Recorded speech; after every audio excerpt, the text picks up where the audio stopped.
Ya, volvimos con la clase. Veo que hay solo 6 conectados ahora.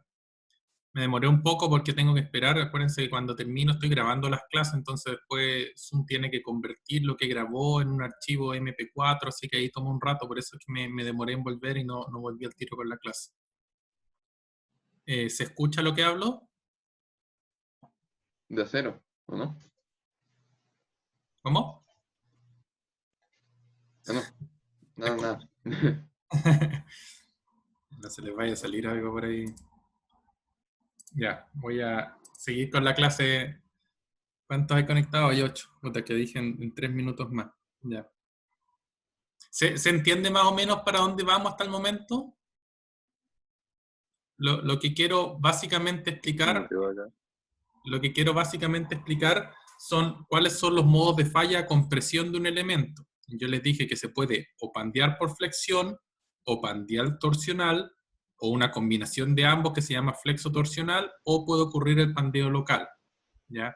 Lo primero que estamos viendo es el pandeo a flexión, que es el más típico, y eso estamos desarrollando. Quiero esperar que se conecten.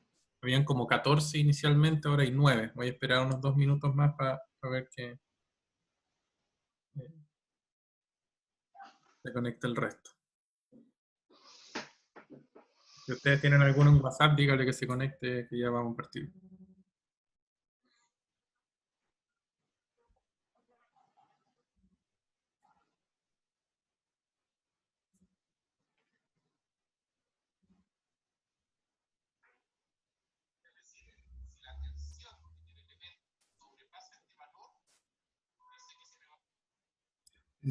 Ya, vamos a retomar. A ver, lo que yo hasta el momento he hecho, voy a volver un poco para atrás para hacer un repaso rápido y que me entiendan qué diablo estamos haciendo. Lo que yo les decía era que el primer modo de falla es el pandeo por flexión. Hubo un caballero que lo hizo hace harto rato de estimar cuál era la carga a partir de la cual originaba este fenómeno, porque si ustedes tienen una carga muy chiquitita no se pandea y a partir de que alcanzan este valor ya se empieza a pandear y ahí obviamente el elemento ya se considera que falla porque ya empiezan a aparecer efectos de segundo orden, etcétera. Entonces, ¿cuál es el problema? Que este caballero Euler desarrolló su tensión, o sea, o sea, su ecuación, el valor de la carga de Euler está basado en muchas hipótesis que no se cumplen en la realidad, ¿ya? Si es que no fuera así, si todas estas hipótesis se cumplieran, básicamente ya terminaría la clase por pandeo por flexión, porque yo les diría, miren, la resistencia a pandeo por flexión de un elemento en compresión viene dada por la carga crítica de Euler multiplicado por el área, listo, y se acabó, ¿ya? Pero ¿por qué no puedo hacer eso? Porque las hipótesis de Euler no son correctas, ¿ya? Y por lo tanto no podemos decir que el elemento se va a pandear cuando alcance la carga crítica de Euler, ¿ya? Porque hay miles de otros fenómenos, por ejemplo, las tensiones residuales, las cargas excéntricas, etcétera, que tienen que ser tomadas en cuenta al momento que están viendo ustedes cuál es la carga que hace pandear un elemento, ¿ya? Lo que hicimos básicamente, partimos de esta ecuación de que la curvatura es igual al momento partido por EI y desarrollamos en el fondo la ecuación diferencial, impusimos las condiciones de borde, ¿no es cierto? ¿Y cómo se saca esta carga crítica? Si ustedes van a esta ecuación de acá, acuérdense que B vale 0, ¿no es cierto? Entonces tienen simplemente que delta es igual a A por el seno de K por X. Si ustedes meten eso en esta ecuación, ustedes saben que la segunda derivada, la primera derivada va a ser el coseno y la segunda va a ser el seno. Entonces el seno se les va a cancelar y simplemente pueden despejar de acá la carga crítica, la carga P que cumple esta ecuación. Y si hacen eso, van a encontrar que P es igual a este valor de acá. ¿Ya? Este valor de acá se saca simplemente de reemplazar el valor de delta con las condiciones de borde en esta ecuación y despejar P. Llegamos entonces a que esta es la carga crítica teórica a partir de la cual, si se cumplen las hipótesis de Euler, un elemento se va a comenzar a pandear. Vimos que depende de la inercia, que depende inversamente del largo y que no depende del módulo, o sea, de la tensión mínima de fluencia, sino que solo del módulo de elasticidad, es decir, da lo mismo la calidad del acero. ¿Ya? Y vimos que esta misma ecuación se puede replantear en vez que en función de la carga crítica, en función de la tensión crítica. Ahora, obviamente, acá llegamos a que si estamos multiplicando por el área este valor de acá, estamos llegando a la misma carga crítica, ¿ya? Pero ¿por qué lo expreso de esta manera? Porque así lo expresa el código, ¿ya? Entonces quiero que cuando en el código vean esta expresión entiendan de dónde viene y no me queden simplemente con la idea de que tienen la carga crítica de Euler. Por eso se los planteo a nivel de tensión. ¿Ok? Entonces, en teoría, si ustedes tuvieran un elemento que está sometido a carga concéntrica, que no tiene tensiones residuales, que está perfectamente recto, que tiene el módulo de elasticidad, es isotrópico y homogéneo, van a tener que esta sería la carga o la tensión a la cual se estaría pandeando el elemento. Pero eso no es real, ¿ya? Y vimos que hay una serie de cosas que hacen que esas condiciones no se cumplan. Entonces estamos viendo primero cómo tomar en cuenta el hecho de que tenemos tensiones residuales, ¿ya? Entonces le estoy explicando cómo se genera el fenómeno de tensiones residuales, cómo las tensiones residuales afectan a la carga crítica de Euler. Entonces, primero, supongan que ustedes tienen un elemento sin tensiones residuales, ¿ya? Acuérdense que si ustedes están sometiendo un elemento a compresión, ¿ya? Y esa compresión es concéntrica, lo que ustedes van a tener es que esa carga, al dividirla por el área, todos los puntos de la sección van a tener la misma tensión, ¿no es cierto? Va a ser simplemente P partido por A y cada punto de la sección va a estar sometido a esa tensión, ¿ok? Entonces, obviamente, si ustedes no tienen tensiones residuales, toda la sección va a alcanzar la afluencia a la misma vez, ¿ok? Porque todos los puntos están a la misma tensión inicial 0 y van incrementando la tensión todos de la misma forma. Por lo tanto, si ustedes no tuvieran tensiones residuales, cuando ustedes incrementan la carga, esto se va a incrementar de manera lineal hasta que todos los puntos alcanzan la tensión de fluencia y ahí se va a lograr la plastificación de la sección y se va a empezar a deformar sin que requiera la aplicación de carga adicional. ¿Ok? ¿Qué pasa en la realidad cuando tienen tensiones residuales? Si ustedes tienen tensiones residuales, lo que ustedes... Alguien tiene el micrófono prendido ahí, se escucha la boya para que tenga cuidado.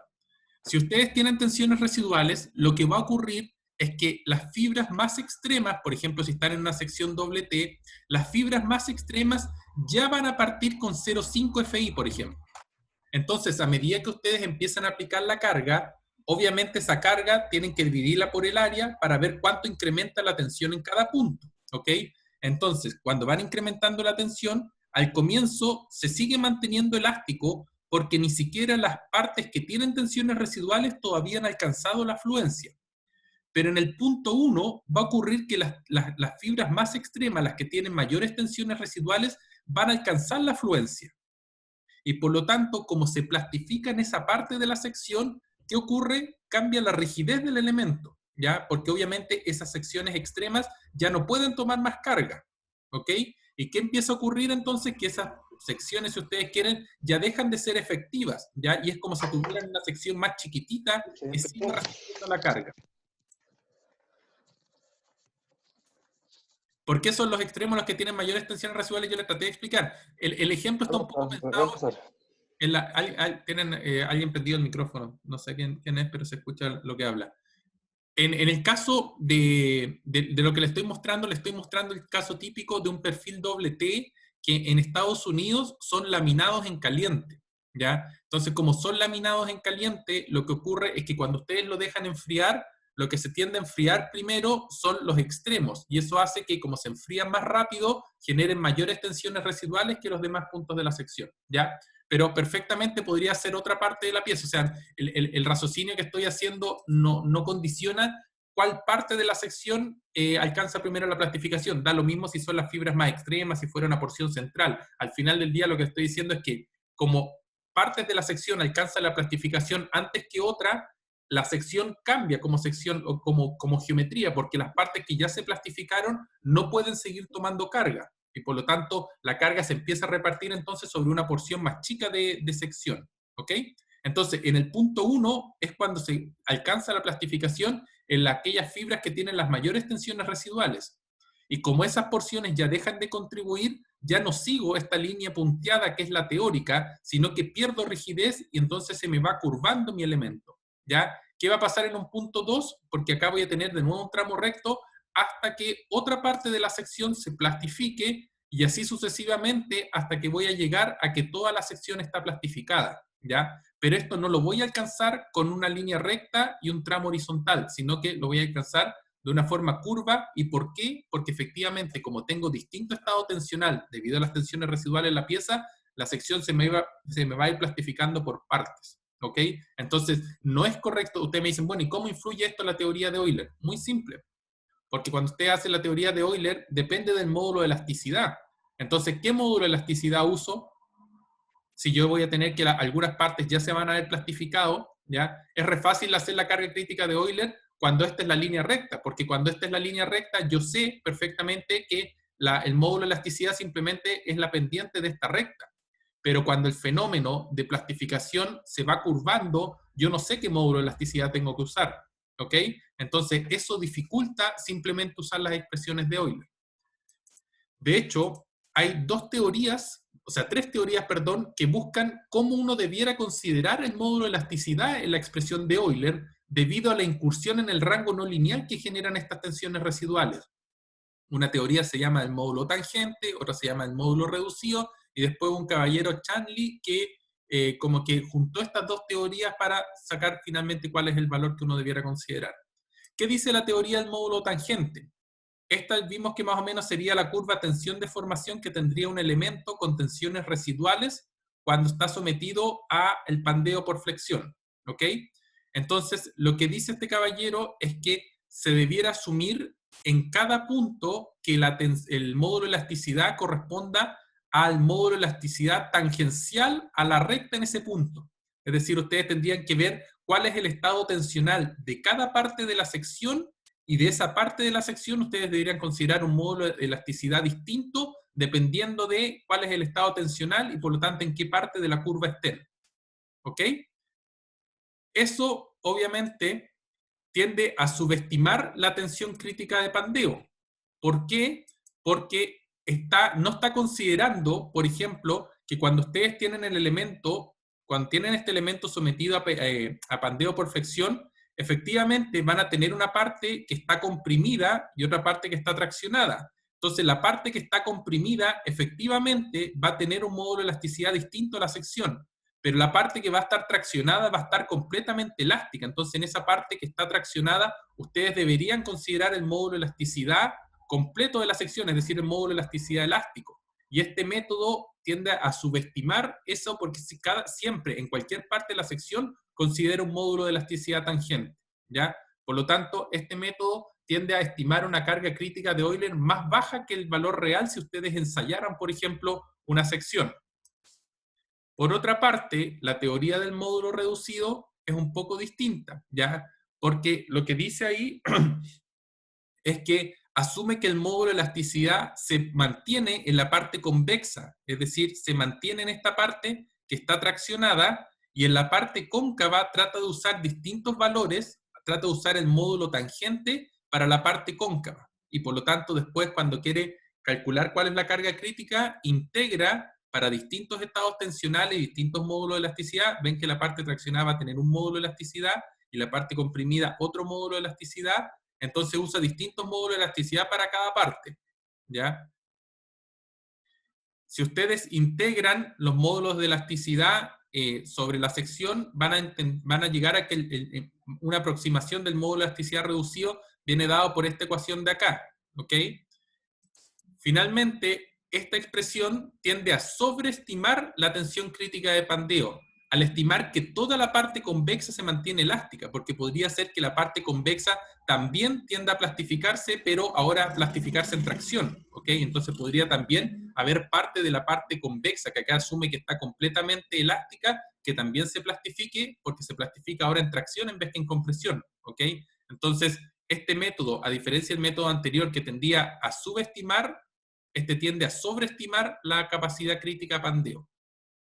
Y finalmente la teoría de este caballero es decir simplemente que siempre la tensión crítica de Euler va a estar dada por un valor intermedio entre la teoría del módulo tangente y la teoría del módulo reducido. Es decir, si ustedes tienen la carga teórica de Euler, que vendría siendo este valor de acá, es decir, si ustedes no tuvieran tensiones residuales, y ustedes tuvieran acá la teoría del módulo reducido y acá la teoría del módulo tangente, lo que plantea esta teoría es que ustedes siempre su valor va a estar en un valor intermedio entre estos dos, ¿ya?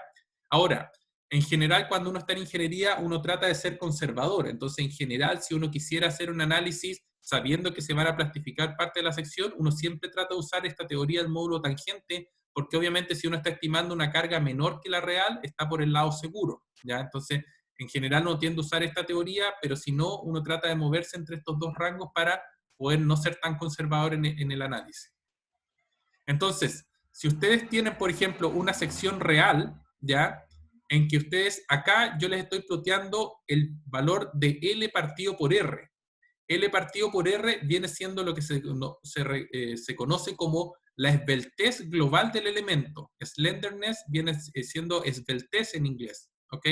Entonces, ¿por qué es L partido por R? Porque si ustedes recuerdan, la carga crítica de Euler es partido por L partido por R al cuadrado, ¿ya? Entonces, este valor de acá es básicamente el valor, la variable independiente, si ustedes quieren, de la ecuación de Euler, ¿ya? Entonces, ¿qué es lo que les grafica o sea, lo que les muestra este gráfico? Si ustedes simplemente plotean la esbeltez versus la tensión crítica, o lo que llamaba FCR, y ustedes plotean esos valores, ustedes obtendrían una curva que sería de esta forma, ¿ok? Pero lo que demuestra en la práctica es que a partir de un cierto valor, debido a que tenemos tensiones residuales y partes de la sección se tienden a plastificar, en realidad esta curva no puede seguir esta forma que es la forma teórica, sino que se tiende a comportar de otra forma a partir de este punto. Es decir, si ustedes quieren, si para acá es lo que entendemos como el rango inelástico, en el rango inelástico la forma real que se comporta la sección no es a través de la carga crítica de Euler, sino que es un valor intermedio entre lo que muestra la teoría del módulo reducido y la teoría del módulo tangente. ¿Ok? Vamos a ver eso un poco más adelante para que les quede claro.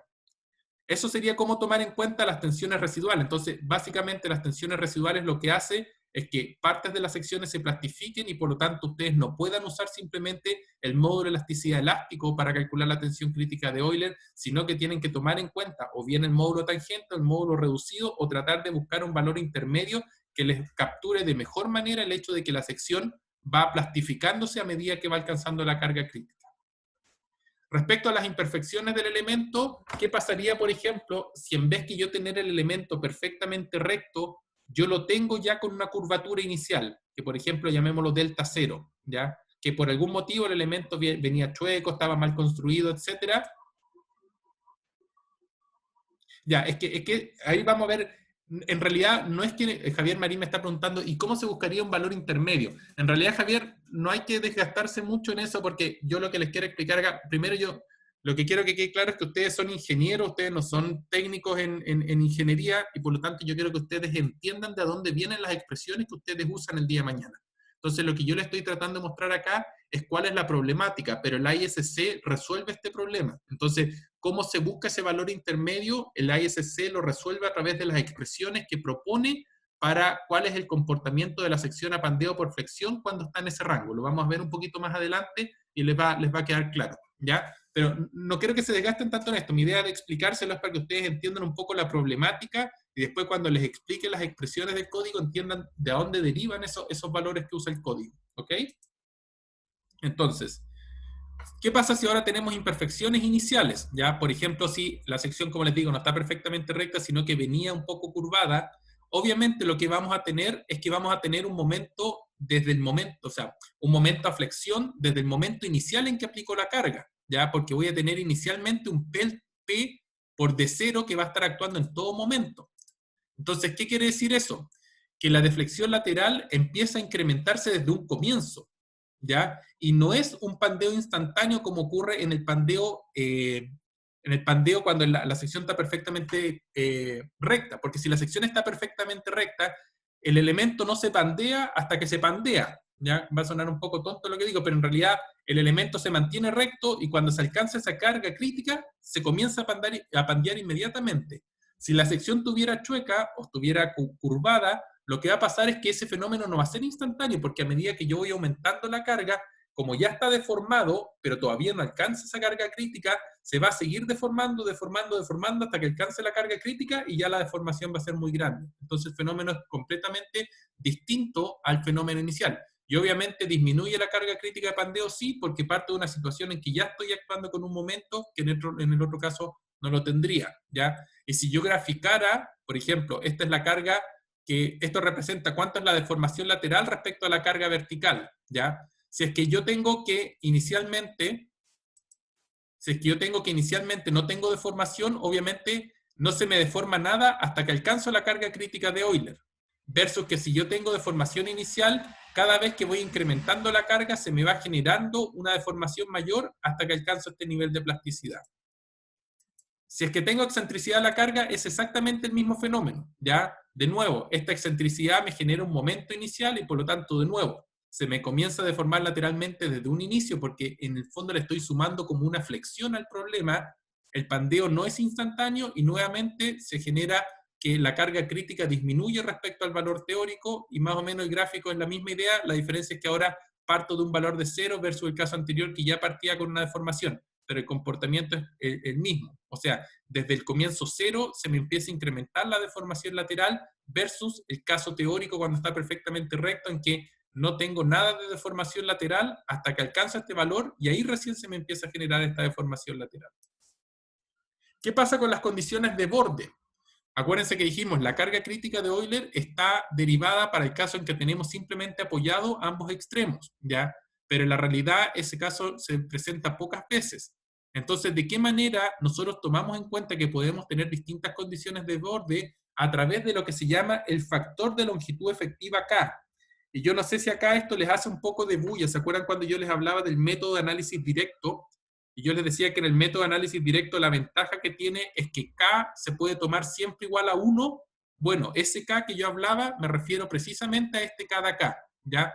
Es decir, si ustedes estuvieran haciendo el método de análisis directo, ustedes siempre considerarían este K igual a 1. Pero en el caso que estén usando, por ejemplo, el método largo efectivo y que estuviéramos viendo en la teoría asociada al diseño en compresión, vamos a ver que este factor K permite introducir el hecho que las condiciones de borde no son de una condición simplemente apoyada en ambos lados. Es decir, en vez que tener esta expresión de acá, la forma en que se expresa la misma tensión crítica de Euler es incluyendo un valor K que multiplica largo en el denominador. ¿Ok? Entonces, este valor de acá corresponde al caso cuando tuviera simplemente apoyado la columna en sus extremos. Es decir, si ustedes quieren dicho de otra forma, K valdría 1 para la condición simplemente apoyado, ¿ya? Pero a medida que tengo otras condiciones de borde, este K va a ir variando de valor, ¿ok? Y por lo tanto mi tensión crítica va a ir creciendo o disminuyendo dependiendo si este valor va a ser mayor o menor que 1. Les quiero mostrar, a ver si alcanzamos este video que les explica un poco. Espérense, voy a compartir la pantalla. ¿Necesitas una página web profesional ganadora? Acabo de crear la mía con Wix. Te la presento. Ahí está. Which column is most likely to buckle? Dice, ¿cuál columna es más fácil que se pandee? Signal here means it's a pin connection. So you can picture it like a rod being held between your fingers. That's a pin connection. You can kind of pivot. A moment connection on one end and free or no connection on the top. A moment connection on both ends. And a moment connection would be more like a rod being held in your fist. Go ahead and hit pause. The answer is this one, the moment connection on one end and free no connection on the other. So this is a little bit counterintuitive, but there are different ways to brace a column. And we have pin connections, we have moment connections, we have free connections, which are a little bit more unusual, and we have ones that are allowed to translate right to left, and we'll get to those. So if a column is going to buckle, we need to figure out not only the strength of the column and the length of the column, but the type of connection at the top and the bottom is going to kind of govern its likelihood of buckling. Now we're looking at a table, and here you have just different flavors of column. So in A, you have a fixed up, top, and bottom. On B, you have a pin connection at the top and fixed at the bottom. On C, you have something that's a rotation fixed but translation free on the top, and something that's rotation and translation fixed on the bottom. On D, we have two pin connections. On E, you have something that's fixed on the bottom and allowed to kind of move around at the top. And then on F, we have something that has a pin connection on the bottom and translation on the top. Now, what we're going to need to do when we do the calculation, when we kind of figure out likelihood of buckling, we're going to have to run through a formula. And I'm not going to get into the formula right here, but in that formula, there's a value of what's called K. And that K value, you'd look up on this table to determine its likelihood of buckling. And a higher K value means a higher likelihood of buckling, because in the formula, you're going to take the length of the column and you're going to multiply it by K. So in this one right here, we're going to take the length of the column and we're going to multiply it by 1/2. We're going to multiply it by 0.5. That means from a buckling point of view, this column of, say, 10 feet will behave more like a column that's only 5 feet. ¿Les queda claro eso, no? Lo que está diciendo ahí, Look at this one here. lo que les trataba de mostrar anteriormente ahí, es que le está diciendo que si ustedes tuvieran una columna que está empotrada en ambos extremos y tiene 10 metros de largo, es lo mismo que ustedes tengan una columna de 5 metros que está simplemente apoyada en sus extremos. Eso es lo que les está diciendo básicamente. Y eso a través de ¿qué factor lo toman en cuenta? A través de este factor K de acá, ¿ya? Es decir, lo que les está diciendo ese factor K, le está diciendo cómo pueden hacer ustedes una analogía entre la sección que realmente tienen, por ejemplo, una columna de 10 metros de largo que está empotrada en sus extremos, respecto a cómo sería una sección equivalente simplemente apoyada en sus extremos. Entonces, ahí lo que les mostraba, si K vale 0,5, en el caso empotrado, lo que le está diciendo, tener una columna de 10 metros empotrada en sus extremos se comporta exactamente igual que una columna de 5 metros simplemente apoyada en sus extremos. Eso quiere decir el factor K. ¿Ok? De ahí lo vamos a ver al final de la clase nuevamente. Y lo último, el último factor que hay que tomar en cuenta cuando están viendo la carga crítica de Euler es el hecho de que no haya pandeo local ni pandeo torsional. Y esto depende de las propiedades... Ah, chuta. Disculpa, no estoy mostrando las diapositivas. Tienes toda la razón. Ahí está, disculpen. De nuevo, lo que les decía. Entonces, este factor K, básicamente lo que le está haciendo es cómo transformar una columna con cualquier condición de borde, es decir, por ejemplo, una columna empotrada de 10 metros de largo, lo que les decía, si este factor K para esa condición de borde vale 0,5, lo que le estoy diciendo es que esa columna se comportaría exactamente igual que una columna de 5 metros que estuviera simplemente apoyada. ¿Ya? Y el último factor que tenemos que tomar en cuenta cuando estamos viendo el pandeo, o sea, cuando estamos viendo la carga crítica de Euler, es que no haya pandeo local ni torsional, y eso lo vamos a ver en los modos de falla al final de la clase. ¿Ya? Ya se nos va a cortar nuevamente, vamos a tener que parar la...